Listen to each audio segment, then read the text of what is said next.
Yahoo! Prof here. Oh, just noticed I still had my headlamp on. A couple things came in. Expect a video on the G309 right there. Probably be cracking that open at work with squares. Today we've got another box that came via DHL. If you've watched some of the videos before, you should know what that means or what that points to. Wow, I'm gonna have to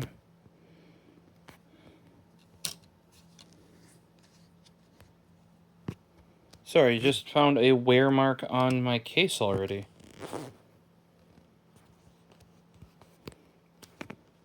Super weird.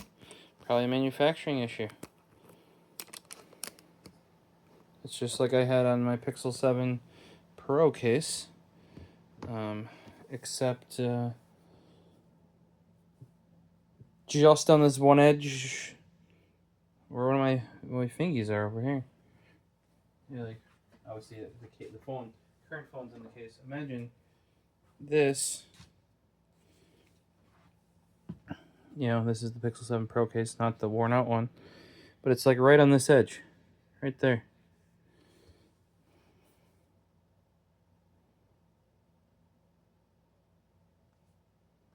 And there is a little bit of wear on this one, even though I've only used it for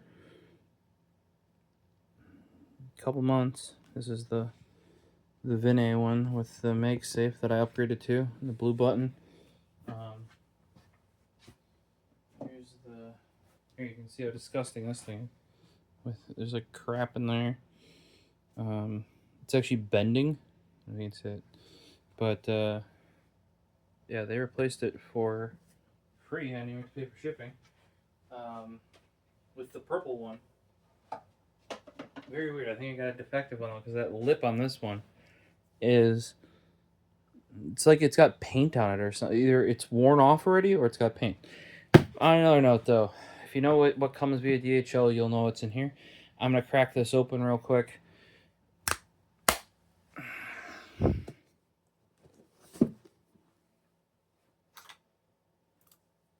Oh hey, what's this? A new knife? Yeah, check out previous video. This is the first knife I think might be a real competition for the Tuck.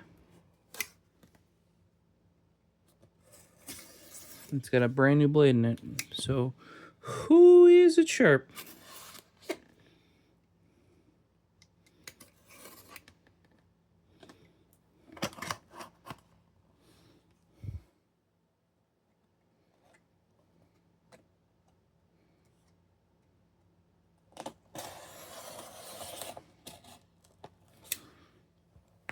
I will say, I did say that it would kind of pull, and it does.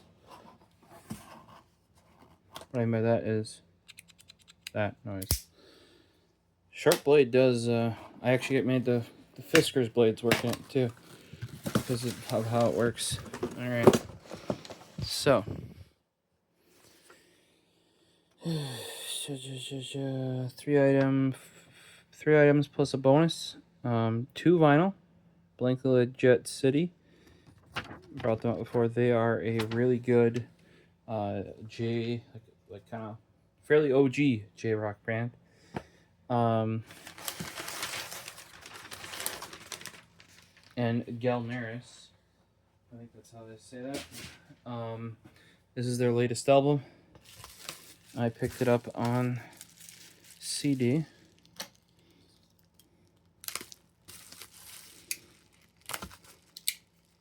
Yes, it's a bolt. You guys have seen my bolt action knife or pens. It's a bolt action knife. And I'll have to use this more to find out. But what I really thought is, if you look at the end here, how that's wedged, that looks much closer to like a real box cutter, or I should say a real utility knife, not just like a box cutter. Or you can really get some, especially with the grooves, or you can get some purchase on that, you know. And you got a little bit more because the handle's a little bit longer. You got a little bit more oomph to it. So we'll see. It does have a quick change blade, a little bit more fiddly than a Tuck. But let's see here. The stars will light the way. If this is available, why'd I get the physical one, right? Why do you think I got the physical one? CD plus Blu-ray. CD plus Blu-ray. So right there, live at Zepp Yokohama. That's why we got the Blu-ray one, because you can get this. Actually, if you guys want to try this band out, they're on like Deezer, probably Spotify. I mean, if places that are on Deezer, they're pretty much on everywhere. I would say as they've gotten more popular, been around longer, their stuff has been more available, which makes sense. So we're gonna add this to the old collection up top here to rip ASAP.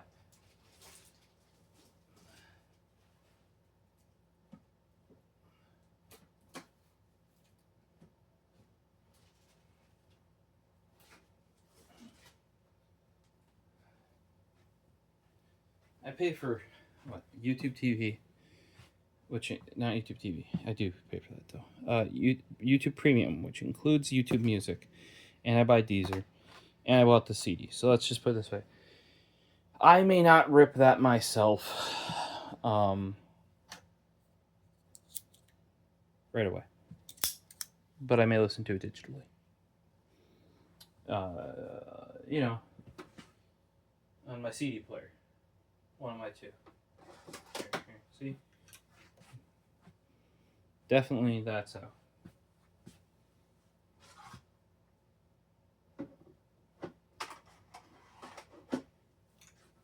Obviously, I prefer my own rips, but here, we're still on these guys. Sometimes I have time, so you'll probably have seen those there for quite a number of videos. Sometimes I'll churn them out 2 a day. Other times, don't even get one done a month. Depends on how much time you have to put into it. And recently, so here is Bang, their second album. Their first album should be up next then. Originally released January 22nd, 1992. This is called the Obi, the strip here. Right? Because it's like an obi and I was gonna say an obi and a katana. No, kimono, not katana. Can you guys tell I'm a little bit tired? Worked I think probably 10 hours a day. Became a shipping depot because I had so many RMAs to go. There's 5 stacked up over there, and it is nigh on 3 a.m. Hoo-wee! The classic 2 LP, 100. You know what I mean by classic is the 180 gram Japanese vinyl. Get that thicker vinyl.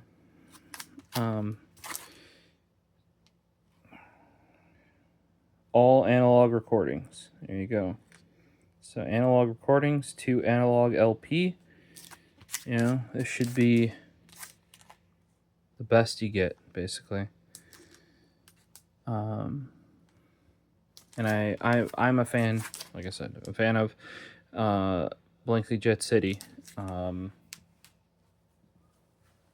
like, of course you are, because you bought the albums. Yeah. But like for stuff like this, I've listened to them long before they were available on streaming, long before I could either afford to buy anything for it, and then even once I could afford it, was I like, did Japan bestoweth and bequeath upon me the ability to buy it, right? And especially new. Then if I would have bought it because of how, remember, 1992 is when their second album came out. You're buying that secondhand, right? Finally have a way to support the band and buy something new that directly goes to them. I don't mind buying things secondhand. You've seen, especially if it's a non-limited edition and not new. I'll gladly buy it used for 300 yen. You know what I mean? So I might have some like that, but you know that none of that 300 holy big amount of 300 yen goes to the band at all because it's used.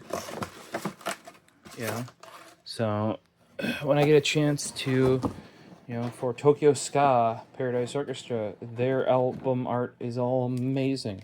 I wanted the giant vinyl. But then they have SA CDs. I didn't even have an SA CD. I bought a 2012 Blu-ray player after borrowing Squares's to rip them. Because otherwise you need a first-gen PS3. Which unsurprisingly is harder to get than a Blu-ray player from 2012. You know what the kicker is with the Blu-ray player, though? You gotta get that remote. And then you root the Blu-ray player and you can rip your SA CD. Otherwise, the cheapest SA CD player, I think, is like $600, if not more. Now, I'm actually considering spending quite a bit of cash on a tape. Somebody actually came out with either a dual tape deck or a CD and tape. And because I don't plan to do mixtape, as in tape to tape, I don't even have enough tapes to do that with. I might, and I was actually looking for a desktop tray loading CD player, like a real classic hi-fi. If the reviews on it are good, I might eventually pick that up for the office. So, like, you know, when I want to listen to a tape, instead of having to use all these portable players and stuff, you just pop it in, close it, hit play. And then it comes out the speakers, you know, gasp. The other nice thing, at least about the dual tape one, is it had USB out for digitizing your tapes, which I have something that does DSD out of tapes for vinyl. Don't know, it's a Sony one. That's what I play these on. And I do eventually digitize them, which takes even longer than CDs by a great margin, because you basically record them on playback and have to cut the tracks yourself. If you want any real accuracy. A lot of times I will compare, like, sometimes in the booklets of this or on the inside of the cover, they'll have, like, track links, stuff like that you can use to, you know, make sure you got it as close as you can. Because it's like lead in and lead out. CDs, that's all in there as bits and stuff. Like, what is a track? What is a track on vinyl, right? Or tape? Where does the one track end and the new one start? In some tape, there's actually cues using, like, magnetic strips. I don't know that vinyl's like that, but there were automated CD players where you could actually select the track. Like, they would pre-scan using a little, like, not a laser, it's like an LED, like a red LED. And I don't know how they did that, though. Anyone want to comment down below? Let me know. Maybe that would help me when ripping vinyl, to be able to find where the track starts and ends. Because obviously those turntables of the era could do it. Those were kind of towards the end, like the super commoditized, I can't say that word correctly right now, turntables, like before the tape had come in, because you want to go to a specific track, and later on like higher end tape decks could do that, where it would remember tracks and you could skip to a specific track. But not any modern tape, because that's like a real advanced tape technology, like legitimately. So this would be their first album, Red Guitar and the Truth. Very classic album art, if you ask me. A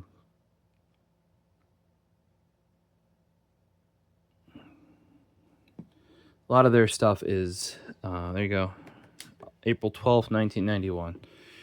So usually, if, like, say I was born in 90, right? So your music isn't necessarily the stuff that was popular in the 90s. It would actually be the stuff that's popular in the 2000s. It's usually 10 and a bit years offset. And a lot of times these bands, too, starting out, you don't immediately become popular, right? That's where not necessarily they're actually, a lot of bands that listen to some of their first albums are the best ones. But not every band's like that, you know. Not every debut album is their very best for trying to think. For a lot it is because they poured everything, like that's what got them signed usually. But usually, yeah, you know. So the fact that I'm into this, I ended up here. I didn't start here. That's for sure. I kind of worked back. Um, uh, One thing I will say that's kind of interesting that I would say like Spotify doesn't do and like streaming services because they like I want to say they stick to like popular pop artists or like they only stick to the popular tracks. Which sometimes are the same 10 tracks from 7 of which are from the same album or some garbage, even though the band has 10 albums, right? If you like an artist, start spreading out into their discography a bit. You know what I mean? Then look into related artists, either artists they've performed with, because usually it's not gonna be that. Like you're not gonna have like a hugely different separation between these artists. They might be slightly different genres of the same genre, you know, like slightly different like rock, or it might be pop punk and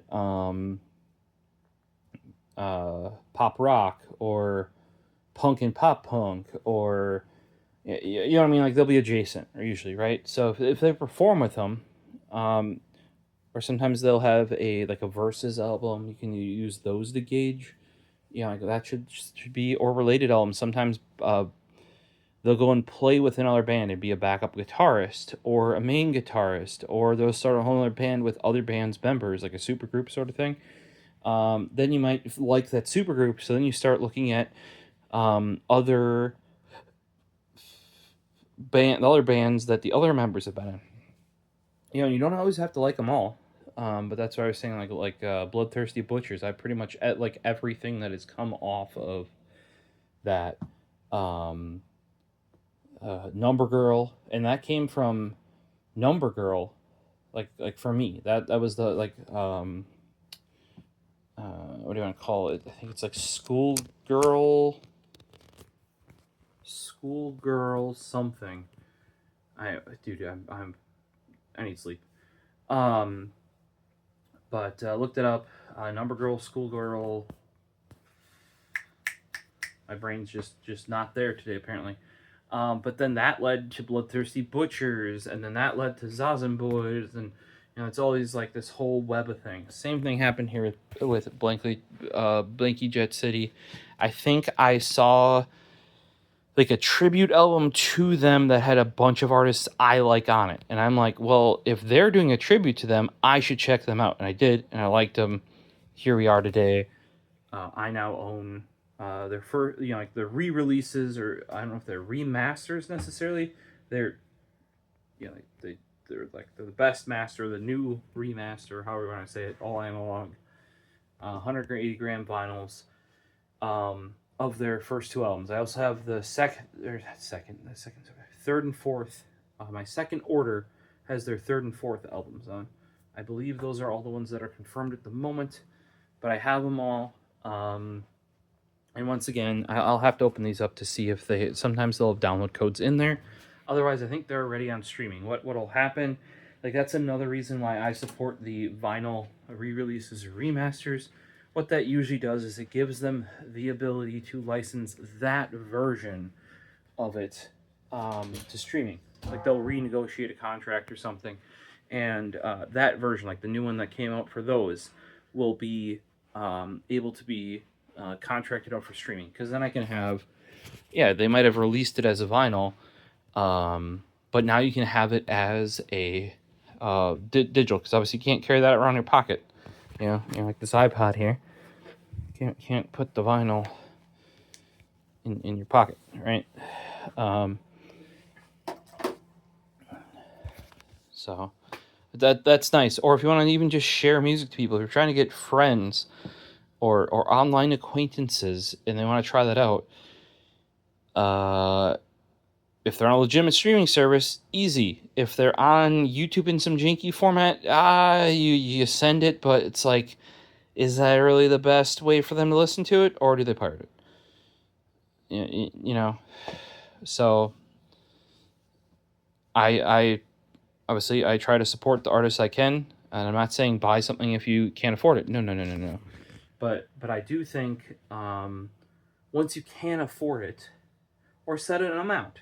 You know, like I have that for anime, where there's effectively an amount I'll spend, whether that is on, you know, 5 premium, like super premium versions over a whole year, or 50 of the cheapest super saver box, like not even box set releases, like the single DVD case set releases. I'm gonna go towards the premium end. Now, some of you may want a larger collection, so you might go the other way, and you see zero benefit in, you know, having stuff like this on your shelf. That, in my opinion, looks awesome. Not the pen. The pen's just sitting there. It's got to put away safely. You know what I mean? You're like, oh, why do you have so many graphics cards? Yeah, I forget how many there are, and which ones they are, why they're there. I do know I can't find my 780 though, which is bugging me. So I have my 780. That one I got secondhand, so that wasn't my 780. I had 770s of that era, and those were only because of RMA. I had 670 FTWs actually, but I had a reference 780. Don't know where it is. Got my 980 back. I had 2 of those. One was sold. The other one was lent out, came back. And my 1080 is back. The one that was supposed to go underwater that never did. And I think I'm trying to get my 2080 Ti back from Squares once he's done with it. I'll like literally sell them to people, make the money back in the time, and then when they're like, oh wow, you know, like I used it for 3 to 5 years, then they used it 3 to 5 years, then I'm like, oh yep, since you're getting rid of that, here's $50. Not in a bad way, but you know, that's a 1060. I think that's a 960 down here.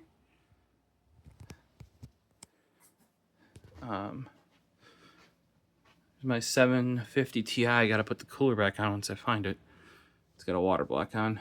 That was during the very early Bitcoin days, because that's 750 Ti is Maxwell first gen, so that's 900 series, but that's Maxwell second gen, so that's actually super power efficient. You know, I said that was a 1060. What's that then? No, that's a 1060. So that's a 36. That's a 3060. It's a 30. What's a 3060 doing up there, bro? Obviously 1080, 980. Where's the 780? You know? But yeah, here. All up there is music, limited editions. Those are eventually going to go on a media cabinet, I think, because I do need more room for anime, because you can see up there, once I actually sort that properly, it's going to take up all that space. I try to keep that as the new stuff on the bottom. Up top is going to need to be like the movies from like the well-known people, you know, like your Makoto Shinkai, Ghibli films, your stuff from Mamoru Oshii, stuff like that, and like the more well-known stuff for now over here. That's all the CDs I've ripped what I would call properly. You know, and there's extra chargers. I found a guy selling brand new Apple, yes, even FireWire chargers and docks on, and this was just a new USB cable from Apple, on eBay, and he was actually a HP reseller, because for those that don't know, during the 4th gen, HP sold iPods as their own device, and he was apparently like an HP reseller and still had this stuff left. And the OEM Apple was always the best back in the era. And nowadays, getting a quality cable and quality charger, nigh on impossible, especially if you actually want to use FireWire. So I not only bought one set to use, you can see it, I put some Suguru on it, it's dangling right there, and the dock's right there. I bought a second set right away, because I found that guy. I don't know how easy it's going to be able to find brand new 4th gen era iPod stuff ever again. So I was like, I'm going to buy that. That's supposed to go in a nice box in the back, you know, outside of sunlight and other stuff, so it doesn't degrade. So that when I go and need it, I can go and grab it. But obviously, still in that process. So let me know what you guys think. Let me know if you've tried any of these artists out. And if you like these, Give me any suggestions down below in the comments. We'll see you in the next one. Peace.